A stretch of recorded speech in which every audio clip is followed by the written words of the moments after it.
Dear all students, today 28th October, Thursday, in English subject, today we read the poem Double Standard on page number 88. Now all students please open your English textbook fast. बच्चों ये जो poem है हम लोग कल morning में भी state level के लेक्चर पर पढ़े हैं और सुने हैं। कुछ बच्चे उसमें नहीं थे। आज दोबारा से हम लोग वही पोएम को पूरा पढ़ेंगे और समझेंगे। तो तमाम बच्चे बहुत ही ध्यान और तवज्जो से सुनेंगे। एज यूजुअल हमेशा की तरह हमें पहले क्या देखना है, हमारा टॉपिक क्या है। Today's our topic is double standard means दोहरा मेयार, दो तरह का रवैया, दो अलग अलग तरह का बर्ताव, एक बच्चों के साथ और एक बड़ों के साथ। तो आज ये पोएम में हम यही देखेंगे बच्चों। मैंने पहले ही न्यू वर्ड्स के मीनिंग लिख दिए हैं, आप इसका स्क्रीनशॉट ले लेना। अभी आप पहले बुक में देखेंगे।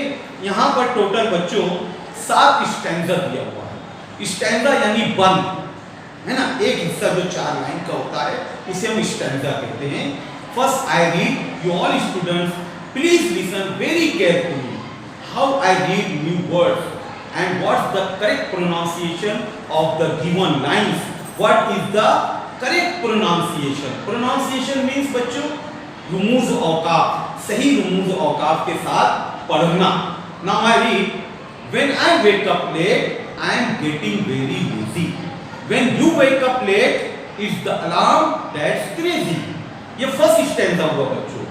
यहाँ I वर्ड जो यूज हो रहा है ये बच्चा अपने लिए यूज कर रहा है और यू जो है वो बड़ी उम्रों के लोगों के लिए यानी घर के जो बड़े फर्द हैं उनके लिए है। बच्चा कहता है when I wake up late, जब मैं देर से बेदार होता हूँ, जब मैं देर से सोकर उठता हूँ। I am getting very lazy, तो मैं कैसा हूँ, बहुत लेजी हूँ, काहिल हूँ, सुस्त हूँ। When you wake up late, और जब आप लेट उठते हो, it's the alarm that's crazy, तो किसकी गलती बताई जा रही है, अलार्म की, कि अलार्म वक्त पर नहीं बजा। ऐसे क्रेजी का लफ्जी मायने होता है बहुत ही यानी कि शोर शराबा करना। यहाँ पर आएगा कि अलार्म बिगड़ा हुआ है। सेकंड स्टैंजा, व्हेन आई से नो टू समथिंग, जब मैं कोई चीज नहीं बोलता हूँ, कोई काम करने के लिए नहीं बोलता हूँ। आई एम बीइंग स्टबर्न, तो मैं कैसा हूँ, जिद्दी हूँ। When you say no to something, और जब आप नहीं बोलते हो कुछ काम करने के लिए, you are being firm, यानी आप कैसे हो कि आप बड़े हो, है ना, आप सही हो। When I raise my voice, और जब मैं मेरी आवाज बुलंद करता हूँ, जब मैं जोर से कुछ कहता हूँ, it is shocking and rude, तो मैं कैसा हूँ, रूड हूँ, गैर महज़िब हूँ, बदसलीका हूँ, मुझ में डिसिप्लिन नहीं है, मेरी आवाज लड़क रही है, भड़क रही है, यानी मेरी आवाज शॉकिंग है। बच्चा ऐसा कह रहा है। When you raise your voice, अब जब आप बुलंद आवाज में कहते हो, बात करते हो, you are teaching me to be good, तो आप क्या कहते हो कि आप हमें अच्छी बातें सिखा रहे हो, यानी जोर से चिल्लाकर, यानी बच्चा यहाँ एक तरीके से शिकायत कर रहा है बड़े लोगों को। Next stanza, when I break something, जब मुझसे कोई चीज टूट जाती है, जब मैं कोई चीज तोड़ देता हूँ। I am clumsy and careless, तो मैं कैसा हूँ, क्लमसी हूँ, बदसलीका हूँ, केयरलेस, लापरवाह हूँ। व्हेन यू ब्रेक समथिंग, और जब आपसे कोई चीज टूट जाती है तो क्या होता है, इट स्लिप, अरे फिसल गया। यू वेयर हेल्पलेस, मैं मजबूर था, मेरे हाथों से फिसल कर गिर गया। Next stanza, When I do something wrong, अब जब मुझसे कोई गलती हो जाती है, मुझसे कुछ काम गलत हो जाता है, I am such a terror, तो मुझे क्या कहा जाता है, टेरर, शैतान। ऐसे टेरर का लफ्जी मायने दहशत भी होता है। When you do something wrong, और जब आप कोई काम गलत करते हो या आपसे कोई गलती सरजद हो जाती है, it's a forgivable error, तो वो आपकी गलती काबिले माफी है, काबिले माफ है। मुझसे कोई गलती हो रही है तो मैं शैतान हूं। यहाँ भी देखो बच्चों सारे मीनिंग्स लिखे हैं, आप लोग आखिर में स्क्रीनशॉट ले लेना और उसे कॉपी में लिख लेना। Next stanza on page number 89, When I quarrel with a friend, जब मैं कोई दोस्त से झगड़ा करता हूँ, I am wild and naughty, तो मैं जंगली हूँ और शरारती हूँ, नालायक हूँ. When you quarrel with a neighbor, और जब आप पड़ोसी से झगड़ा करते हैं, neighbor यानी पड़ोसी, you are only doing your duty, तो आप यानी सही कर रहे हो, आप अपना सही फर्ज अदा कर रहे हो.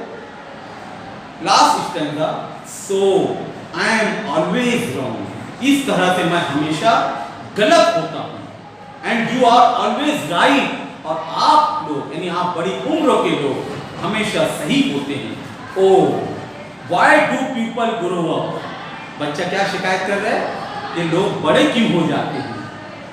And spoil a child's delight, और बच्चों की खुशी को गारत कर देते हैं, बर्बाद कर देते हैं, खत्म कर देते हैं, यानी हमें चैन से जीने नहीं देते. मैंने पहले ही कहा था, इस पोएम में बच्चा बड़ी उम्र के लोगों से शिकायत कर रहा है कि उनसे जो गलतियां होती हैं और वही गलतियां बड़े लोग से होती हैं, तो दोनों में म्यार, रवैया फर्क है, एक जैसा नहीं है. दोहरा म्यार इख्तियार किया जाता है. उनके साथ हमारा ट्रीटमेंट, हमारा सलूक, हमारा व्यवहार अलग हो जाता है. बच्चा इस पोएम में ये शिकायत कर रहा है. समझ में आए बच्चों ये पोएम? डबल स्टैंडर्ड, यहाँ सारे मीनिंग लिखे स्क्रीनशॉट पे. English workshop. First question, list all the words that the grown ups in the poem use for the child. इस नज्म में बच्चों के लिए जो वर्ड यूज हुए हैं उसकी फेहरिस्त बनाना है. मैंने यहाँ लिख दिया है बच्चों वो सारे words: lazy, stubborn, shocking and rude, clumsy, careless and many more. Second question, list all the situation. ऐसे तमाम मौके की एक फेहरिस्त बनाना है. डिस्क्राइब इन द पोएम, जो इस पोएम में जिसका जिक्र किया गया है. For example, waking up late, जैसे देर से बेदार होना, देर से उठना.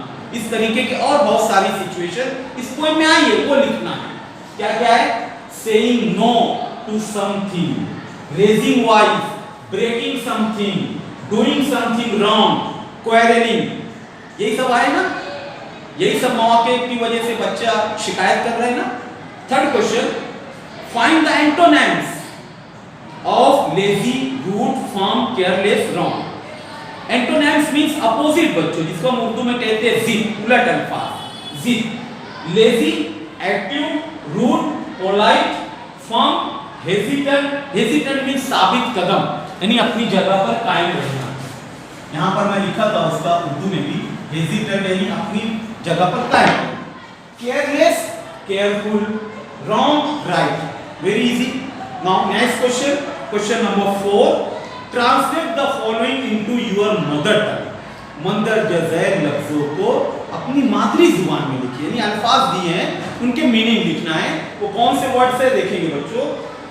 Stubborn, firm, careless, helpless, clumsy, naughty. ये सारे वर्ड्स के मीनिंग यहाँ लिखे हैं बच्चों. स्टबर्न यानी जिद्दी, फर्म यानी कि साबित कदम या मजबूत या बड़े, केयरलेस बेसलीका, हेल्पलेस मजबूर, कलमसी बदसलीका, नॉटी शरारती, शरीर नालायक. ओके, ये सारे यहाँ तक 4 क्वेश्चन हो गए बच्चों. Now question number 5, use any one situation in the poem. इस पोएम में से कोई एक सिचुएशन का इंतखाब कीजिए, इस्तेमाल कीजिए. And write two short speeches, और उस पर से 2 छोटी सी तकरीर लिखना है, यानी कुछ जुमले लिखना है. Using words and ideas from the poem, और वो सारे लफ्ज इस पोएम में से यूज करना है. अब वो 2 सिचुएशन लिखी है. पहली सिचुएशन क्या है देखो बच्चों, a speech in which the grown up Scholtz the child. एक वो जुमला या वो तकरीर लिखना है जहां पर बड़ी उम्र के लोग बच्चों को स्कॉल्ड यानी डांटते हैं. इस पर से कुछ जुमले लिखना है. Second situation is a speech in which the grown up explains, यानी एक वो तकरीर लिखना है जहां बड़ी उम्र के लोग एक्सप्लेन करते हैं, बताते हैं why his her own actions are right, कि हम जो बच्चों के साथ रवैया इख्तियार कर रहे हैं कि वो सही क्यों है, वो बताना. एंड नेक्स्ट क्वेश्चन बच्चों, ये एक एक्टिविटी है, ये क्लास एक्टिविटी है. इंशाल्लाह जब हमारा स्कूल ओपन होगा तो जितनी क्लास एक्टिविटी है हम इंशाल्लाह उसको करेंगे. तो यहाँ पर बोर्ड पर मीनिंग्स लिखे हैं, आंसर्स लिखे, आप लोग इसका स्क्रीनशॉट ले लो और मुझे उम्मीद है ये पोएम आप लोग को अच्छी से समझ में आ गई होगी बच्चों। ओके, बहुत बहुत शुक्रिया, thank you, a lot of thanks to all students who daily attend online Zoom class from our MCGM, and our school is in under MCGM department, Municipal Corporation of Greater Mumbai. Our school's name is Shivaji Nagar Municipal Urdu School number 9, and I am your class teacher Ansari Akhlaq Ahmed, and our school in charge is Sheikh Parveen Mahmood Jilani. आप लोग मुझे जानते ही होंगे बच्चों, मैं state level पे भी रोजाना सुबह लेक्चर में रहता हूँ और वीकली मेरा इंग्लिश का लेक्चर रहता है, उसमें भी हम लोग पढ़ रहे हैं, और अलग से क्लास ग्रुप का भी हम लोग ऑनलाइन क्लास लेते हैं बच्चों, इंग्लिश का, उर्दू का, अदर सब्जेक्ट का। आप लोग उसमें रोजाना रहा करो, जो बच्चे नहीं रहते उन्हें इन्फॉर्म करो, मैं तो रोजाना मैसेज करता हूँ, रोजाना लिंक को भेजता हूँ, आप लोग रोजाना क्लास में रहो और लेक्चर अटेंड करो, आप लोग का फायदा है बच्चों, ठीक है। और वीडियोस भी देख लिया करो, ये वीडियोस मैं यूट्यूब पर भी अपलोड करता हूँ आप लोगों के लिए, खास तौर से वो बच्चे जो वक्त पर जूम क्लास ऑनलाइन अटेंड नहीं कर पाते हैं, और आप लोग भी दोबारा देख लिया करो। ओके, जज़ाकल्लाह, थैंक यू।